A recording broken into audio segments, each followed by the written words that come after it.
Bangga bersarung mangga. Kita membaca fikih bersuci, toharoh, fikih praktis bersuci. Pada pertemuan yang lalu kita membahas tentang najis. Jangan mikir macam-macam. Kenali najis, bahwa najis itu hanya ada 7. Sudah kita sebutkan, harus hafal. Selain itu jangan dipikiri sudah. Nah, biasanya di balik ini banyak pertanyaan-pertanyaan. Tapi pertanyaan itu yang menjawab adalah pemahaman dia tentang itu semuanya. Najis ada 7, kami ingatkan kembali bahwasanya najis semua yang keluar dari lubang depan, lubang belakang, baik dari manusia atau binatang, kecuali air mani. Kemudian adalah muntahan, kemudian darah seger atau darah busuk, bangkai, kemudian ada setelah bangkai ada anjing, babi, bangkai, anjing, babi, dan minuman keras. Semudah ya. Sesuatu yang keluar dari lubang depan, lubang belakang. Muntahan.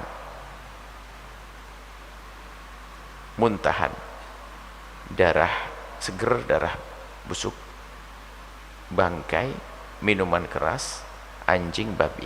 Selebihnya nggak usah dipikirin. Bangkai sudah dijelaskan. Perlu tambahan, ini kami masukkan catatan bahwa selama ini mungkin mendengar bahwa yang najis dari anjing itu hanya air liurnya saja. Itu pendapat selain dari madhab kita Imam Syafi'i ada mengatakan begitu. Tapi di dalam madhab kita Imam Syafi'i, anjing dan babi yang najis sekujur tubuhnya. Nah sekarang kita berbicara tentang bagaimana najis itu berpindah. Tolong pahami ini biar kita tidak menjadi orang gampang stres urusan najis, lalu kena was-was. Berpindahnya najis akan dikatakan berpindah jika najis tersebut basah atau menyentuh najis dalam keadaan basah. Salah satunya basah, najisnya basah, tangan kita basah, maka berpindah. Atau najisnya basah, tangan kita kering, kita nyentuh najis, pindah. Atau najisnya kering, tangan kita basah, juga pindah. Pokoknya ada basah salah satunya. Kering dengan kering, mohon maaf, unik, antik.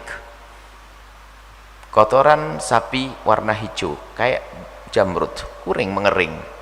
Tangan Anda kering, Anda pegang, Anda letakkan, tidak najis tangan Anda. Oh dia kering, ini kering. Jadi kering dengan kering tidak memindah najis. Harus paham itu. Ya, kering dengan kering tidak memindahkan najis. Baik itu najis tampak, tidak ada perbedaan antara najis yang tampak ainiyah atau najis tidak tampak. Contoh lantai itu kena kencing, najis dong. Kering. Lalu kita berjalan di atasnya, kaki kering, ya nggak pindah dong. Lantainya kering, kaki kita kering. Lantainya najis, tahu, tapi kaki kita kering. Tapi tahu lantainya najis, lah kok kaki kita basah, nginjek, najis, langsung pindah. Harus paham itu, sederhana. Kemudian ada kaidah sederhana.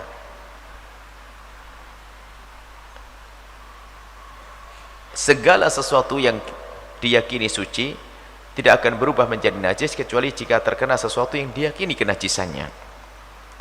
Ini masalah ilmu. Yakin. Jadi gini, bumi Allah itu semuanya suci. Lantai suci, karpet suci, semuanya suci, rumah semuanya suci karena bukan najis. Najis kan hanya 7. Maka sesuatu yang pada dasarnya asli suci, jangan Anda kepikiran kayaknya najis, nggak perlu dipikirin, kecuali ngelihat betul. Contoh, Anda masuk rumah baru, lantainya berdebu dan sebagainya. Pertanyaannya, lantainya suci atau tidak suci? Suci atau tidak suci? Masih bingung. Ya suci, kenapa? Oh kayaknya najis. Dari mana kayaknya najis? Kelihatan kencing? Atau tadi ada orang berdiri kencing? Tidak ada. Maka jangan gampang kepikiran kayak najis. Nggak ada. Selagi Anda tidak melihat orang kencing di atasnya, airnya menggenang lalu kering, Anda saksikan, oh di tehel atau keramik kotak yang keempat kemarin kelihatan najis. Kecuali Anda melihat begini baru berubah najis. Kalau enggak, jangan dipikiran. Dari mana ilmu najis Anda? Kok tiba-tiba mengatakan, oh najis. Jalan raya Anda sholat di situ sah. Siapa yang mengatakan najis? Tapi kan, kenapa? Tadi takut ada kencing. Dari mana? Oh, orang Cirebon kencing di pinggir jalan. Harus jelas masalah najis, jangan gampang kena was-was itu. Sederhana. Rumah saya najis. Mulai kapan rumah kamu najis? Jadi kencingmu tidak di toilet. Jadi sederhana. Permasalahannya adalah belajar yang setengah-tengah, terus jadi ustadz. Ustadznya was-was, muridnya was-was, semuanya. Kacau balau ini. Selesai. Jadi kan bikin najis. Makanya lihat, sholat di mana saja suka-suka. Nggak usah pakai sajadah. Sehingga kadang kita kalau sholat di hamparan luas, kami sengaja tidak mau dikasih sajadah, khawatir orang menduga kalau sholat di padang pasir harus pakai sajadah. Sehingga tadi jangan kasih sajadah, biar tahu kalau saya sholat di atas tanah sah. Kalau dikasih sajadah, yang lain nggak punya sajadah, oh nggak sholat dong karena nggak punya sajadah. Dan mungkin kita bisa, pernah kita sholat berjalanan, kalau kita nunggu rest area, ini subuh hilang.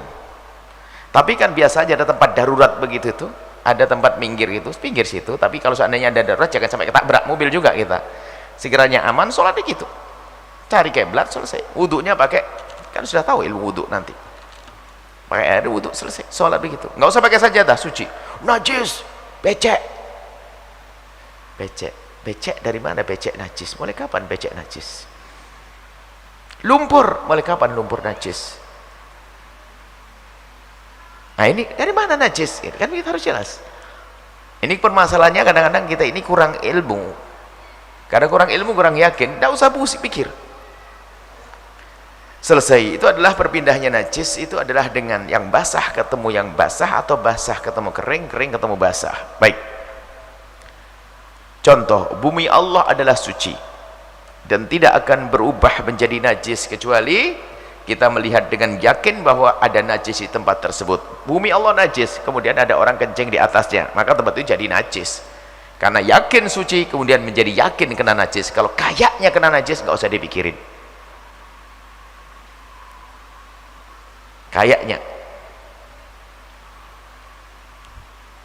Orang was-was tuh ngerepoti, lantainya udah ada, pakai sandalnya sandal lama, bagian kelingkingnya sudah lubang begitu karena terlalu lama dipakai.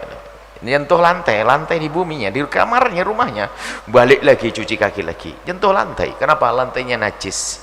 Ya pertanyaannya, mulai kapan Pak anakmu kok aja dikencing di lantai situ? Ini adalah permasalahan menjadi penyakit was-was.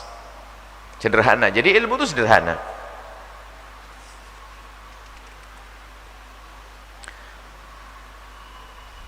Kemudian kita sekedar mencermati, apakah masjid itu harus ada tempat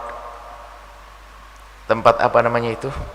Biasanya antara masjid dengan toilet itu ada kolam begitu untuk nyuci kaki.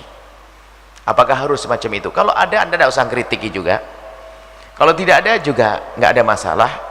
Sebab sudah ada kamar mandinya, toilet, mohon maaf di sana. Oh nanti orangnya bawa najis sebentar. Mulai kapan orang di sini kalau kencing nggak pernah disiram?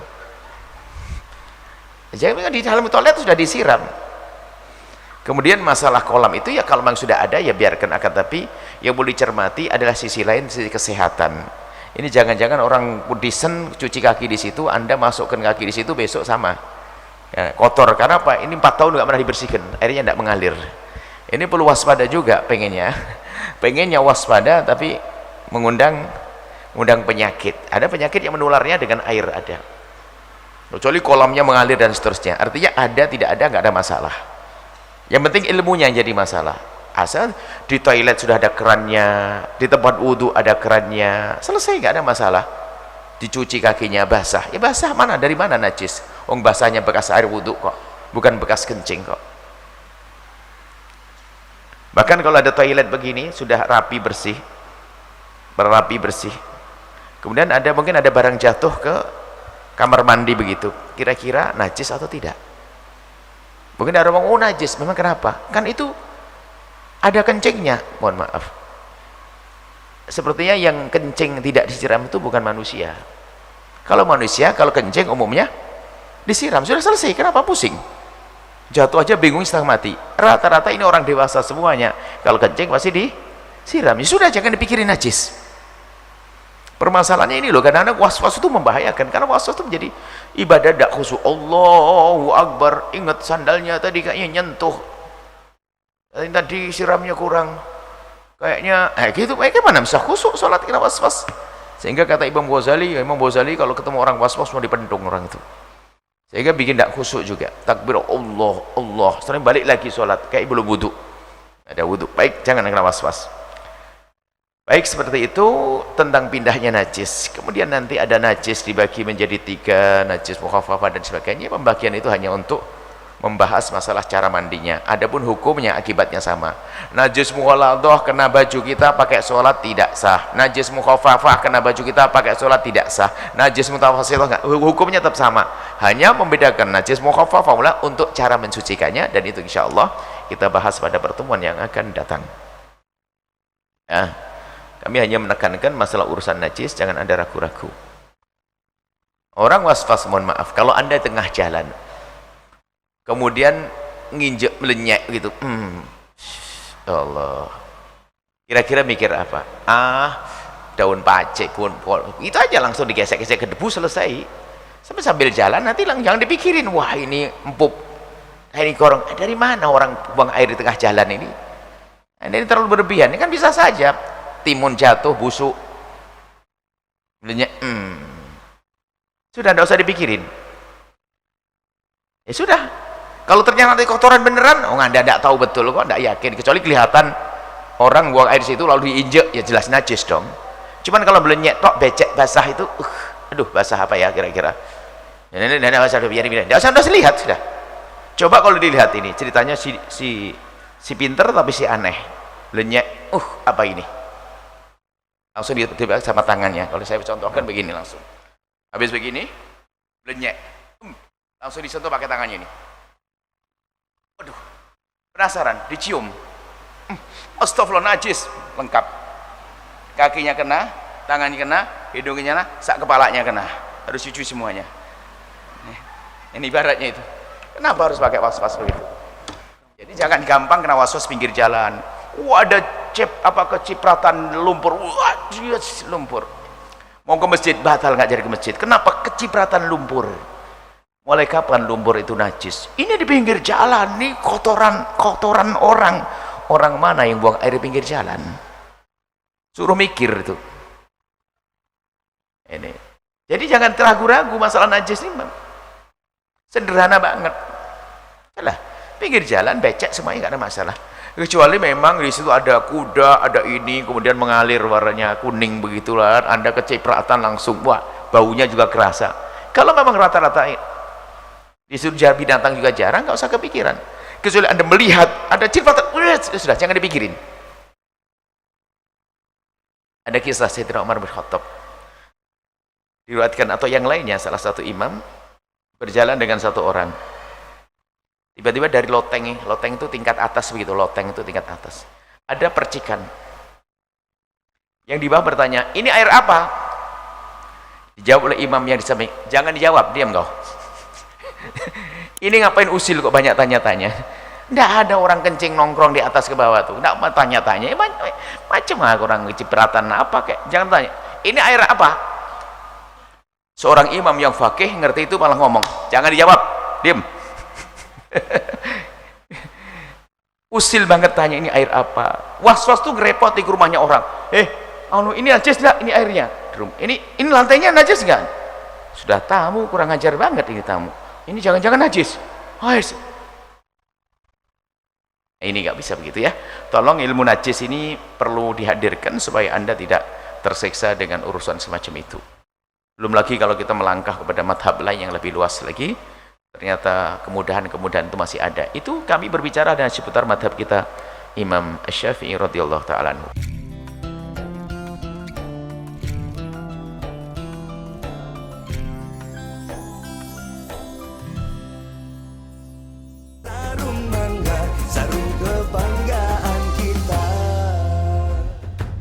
Bangga bersarung mangga. Sahabat Al-Bahjah TV, Setelah menyaksikan video ini, jangan lupa bersolawat kepada baginda Nabi Muhammad. Shollu ala Nabi Muhammad. Allahumma sholli alaihi wa ala alihi wa sahbihi.